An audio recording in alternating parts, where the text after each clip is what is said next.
Welcome to Kavitha recipe Tamil. இன்னைக்கு பார்க்க போகிற ரெசிபி செட்டிநாட்டு ஸ்பெஷல் இனிப்பு குழிப்பணியாரம் தான் செய்ய போகிறோம். எப்படி எளிமையாக செய்யலாங்கிறத வாங்க பார்க்கலாம். இந்த பணியாரம் வந்து யார் வேணாலும் ஈஸியாகவே செஞ்சிடலாம். புதுசாக சமையல் கற்றுக்கிறவங்க இந்த மாதிரி ஈஸியாகவே செஞ்சுருங்க. நீங்கள் வந்து இட்லி மாவு வீட்டில் அரைச்சி வச்சுருந்தீங்கன்னா அந்த மாவு எடுத்து இந்த மாதிரி ஒரு 2 கரண்டி 3 கரண்டி எடுத்துக்கோங்க. நான் கொஞ்சமாக தான் எடுத்து வச்சுருக்கேன். ஒரு 3 கரண்டி 4 கரண்டி இந்த மாதிரி எடுத்துக்கோங்க. மாவு வந்து தண்ணியா இருக்கிறதுனால, நான் அப்படியே வெல்லத்த வந்து மாவோட சேர்த்து நல்லா கரைச்சுக்க போறேன். நீங்க வந்து கெட்டியான மாவுனா, ஒரு 1/2 டம்ளர், 1/4 டம்ளர் தண்ணி சேர்த்து முழுகுற அளவுக்கு, வெல்லம் முழுகுற அளவுக்கு சேர்த்துட்டு, கரைச்சிட்டு வடிகட்டி கூட நீங்க எடுத்துக்கலாம். தண்ணி சூடு பண்ணிட்டு. நான் வந்து அப்படியே மாவோட சேர்த்து கரைச்சுக்கிறேன். இந்த மாவுக்கு வந்து பணியார குழி வந்து 2 தடவ செய்ய போறேன். அதுக்கு உள்ள மாவு தான். நான் அதுக்குள்ள அளவு வந்து வெல்லம் இந்த கப்ல 1 கப் எடுத்து வச்சிருக்கேன். இது கரெக்ட்டா இருக்கும். ரொம்ப ஸ்வீட் வந்து அதிகமா தேவைப்பட்டா இன்னும் கொஞ்சமா சேர்த்துக்கங்க. இது கரெக்ட்டா தான் இருக்கும். இந்த வெல்லத்துடைய அளவு. இத வந்து நான் மாவோட சேர்த்துட்டு ஒரு 5 நிமிஷம் அப்படியே ஊற விட்டுருங்க. வெல்லம் சேர்க்கறதுக்கு முன்னாடி லைட்டா தூள் சால்ட் சேர்த்துருக்கேன். ஏன்னா நான் ஏற்கனவே நான் மாவுல உப்பு சேர்க்கல. கொஞ்சமா சேர்க்கணும். பணியாரத்துக்கு வந்து லைட்டா தான் சேர்க்கணும். ஏன்னா இனிப்ப வந்து தூக்கி தூக்கி குடுக்கணும். அதுக்காண்டி சேர்க்கறது. நீங்க எந்த ஸ்வீட் பண்ணாலும் கொஞ்சமா லைட்டா ஒரு துளி இந்த மாரி உப்பு சேர்க்கிறப்ப தான் அந்த இனிப்பு நல்லாயிருக்கும். இனிப்பு பணியாரம். இப்ப இது கூட ஏலக்காய் இருந்துச்சுன்னா, ஏலக்காய தட்டி போட்டுக்கோங்க. இல்லைன்னா ஏலக்காய் பவுடர் நீங்க அரைச்சு வச்சிருந்தீங்கன்னா, வீட்ல கொஞ்சமா எடுத்து மாவுக்கு ஏத்த மாரி இந்த மாரி சேர்த்துக்கங்க. நல்லா கலந்து விட்டுக்கோங்க. ஒரு 5 நிமிஷம் அப்படி வெல்லம் கரையும் தொட்டிக்கும். நல்லா இந்த மாரி கொஞ்ச நேரம் ஊறட்டும். அப்படி விட்டுருங்க. மாவ வந்து நல்லா கலந்து விட்டாச்சு. இப்போ 1, 2மா அந்த மாரி கரையாம இருக்கிறத ஒரு 5 நிமிஷம் வெயிட் பண்ணுவோம். கரையட்டும். நல்லா கரைச்சிட்டு நம்ம திரும்ப ஊத்தலாம். நான் வந்து நெய் குழி பணியாரம் தான் செய்ய போறேன். தேவைன்னா நீங்க நெய் இல்லைனா கூட பரவால்ல. வீட்ல இருக்க எண்ணெயிலே எந்த எண்ணெயா இருந்தாலும் பரவால்ல. வீட்ல எண்ணெய் இருந்தா போதும். அதில கூட செய்யலாம். இப்போ மாவ நல்லா கரைச்சு இந்த அளவுக்கு எடுத்து வச்சிருக்கேன். இந்த மாரி ஏலக்காய் பவுடர் கடைசியா தான் சேர்த்துருக்கேன். சேர்த்து இந்த மாரி திரும்பவும் கலந்து விட்டுட்டு, நல்லா கலந்து விட்டுக்கோங்க. கட்டி இல்லாம எதுவும் இல்லாம நல்லா கலந்து விட்டுக்கணும். அப்போதான் ஊத்துறதுக்கு நல்லா வரும். அந்த மாவ வந்து டம்ளர்ல எடுத்து இந்த மாரி சேர்த்துக்கிறேன். ஏன்னா நம்ம கரண்டியில ஊத்துறப்ப அந்த பக்கம் இந்த பக்கமா வடிஞ்சிரும். அதனால நம்ம வந்து இந்த டம்ளர்ல ஊத்துறப்ப கரெக்ட்டா இருக்கும். இப்ப டம்ளர்ல அந்த மாவு எடுத்து வச்சாச்சு. ஸ்டவ்வ பத்த வச்சு, இப்போ பணியார கல்ல வந்து எடுத்துக்கோங்க அந்த மாரி. எடுத்துட்டு நல்லா எண்ணெயோ, நெய்யோ இந்த மாரி தடவி விட்டுக்கோங்க. தடவிட்டு நம்ம டம்ளர்ல ஊத்துறப்ப கொஞ்சம் கரெக்ட்டா ஊத்தும். அதுக்காண்டி நான் டம்ளர்ல ஊத்தி வச்சிருக்கேன் மாவு. இல்லைன்னா கரண்டியில கூட நீங்க ஊத்திக்கங்க. இப்போ மாவு ஃபுல்லா ஊத்தாம கொஞ்சம் குறையாவே ஊத்திக்கங்க. அப்பதான் வேகுறது கரெக்ட்டா இருக்கும். இப்போ ஒவ்வொரு குழியிலயும் மாவ இந்த மாரி எடுத்து ரொம்ப மேல வராம கொஞ்சம் கம்மியாவே ஊத்துங்க. அப்பதான் வேகுறதுக்கு கரெக்ட்டா இருக்கும். இப்போ எல்லா குழியிலயும் இந்த மாரி ஊத்தி எடுத்துக்கலாம். இப்போ வேகுறதுக்கு வந்து ஸ்டவ்வ வந்து முழுமையா கம்மி பண்ணி வச்சிரணும். ஒரு 3 நிமிஷம், 4 நிமிஷம் அப்படியே பொறுமையா விட்டுருங்க. திருப்ப வேண்டாம்.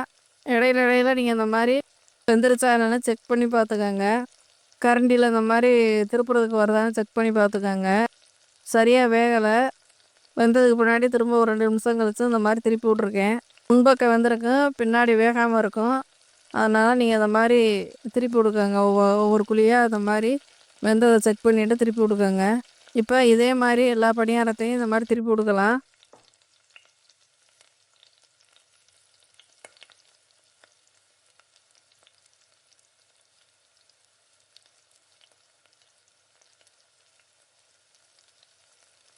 கல்லு ரொம்ப சூடாகக்கூடாது குழி பணியாரத்துக்கு. ரொம்ப சூடா இருந்துச்சுன்னா, வெளியில அப்படியே கருகிரும். உள்ள மாவாவே வேகாம இருக்கும்.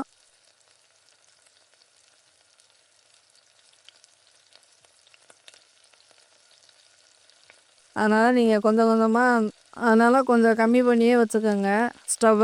அந்த மாரி ஊத்துறப்ப தான் நல்லா வேகும்.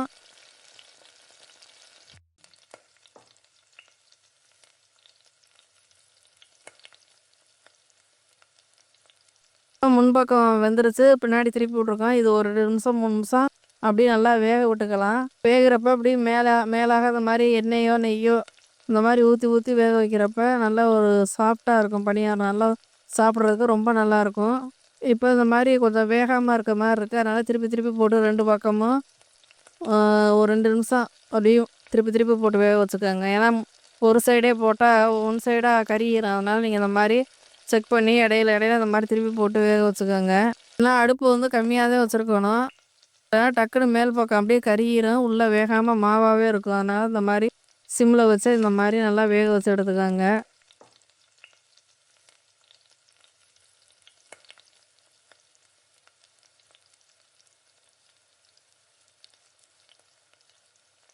இதுக்காண்டி மாவை அரைச்சி கஷ்டப்படுறதுக்கு நீங்கள் இந்த மாதிரி இட்லி மாவுலே ஈஸியாகவே செஞ்சிடலாம்.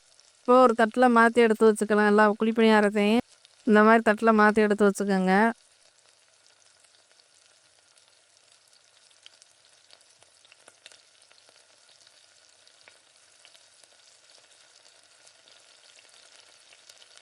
திரும்பவும் இருக்கிற மாவை சுட்டு எடுத்துக்கலாம். இது அதே மாதிரி எண்ணெயை தடவியோ இல்லைன்னா நெய்யை தடவியோ இந்த மாதிரி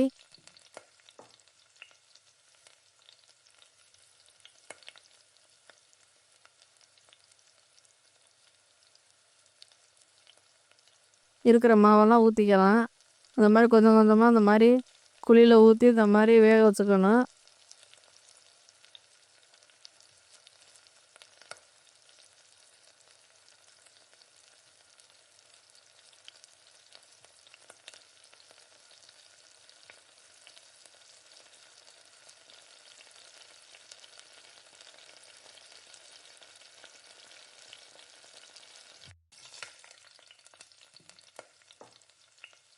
இப்போ எல்லா மாவையும் இந்த மாதிரி ஊற்றிக்கங்க. கொஞ்சம் கொஞ்சமாக இந்த மாதிரி குழியில் ஊற்றிட்டு நல்லா கொஞ்சம் நேரம் வேக விடுங்க. வேக விட்டுட்டு திருப்பி போட்டுக்கலாம். இப்போ ஒரு 5 நிமிஷம் நல்லா வேகட்டும். வெந்ததுக்கு பின்னாடி திருப்பி விடுங்க. ஏன்னா ஸ்டவ்வை முழுமையாக தான் நம்ம கம்மி பண்ணி வச்சுருக்கோம். நல்லா கொஞ்சம் செக் பண்ணி பார்த்துட்டு திருப்பி விடுங்க. ஏன்னா மாவாக இருந்துச்சுன்னா திருப்ப முடியாது. அதனால் ஒரு 5 நிமிஷம் அப்படியே விட்டுருங்க. நல்லா உள்பக்கம் வேகட்டும். வெந்ததுக்கு பின்னாடி திருப்பி போட்டு நல்லா வேக வச்சுக்கோங்க.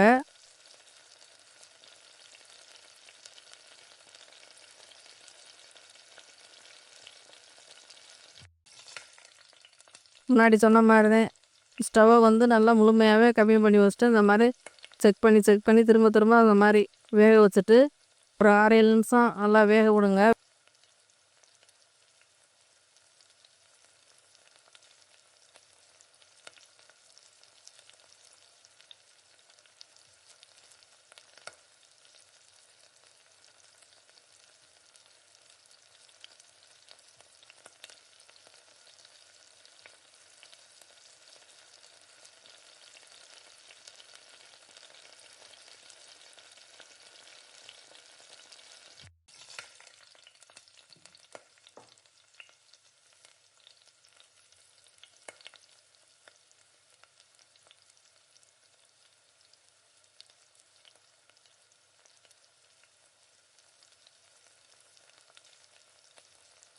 வேக விட்டு ஒரு தட்டில் மாற்றி எடுத்து வச்சுக்கலாம்.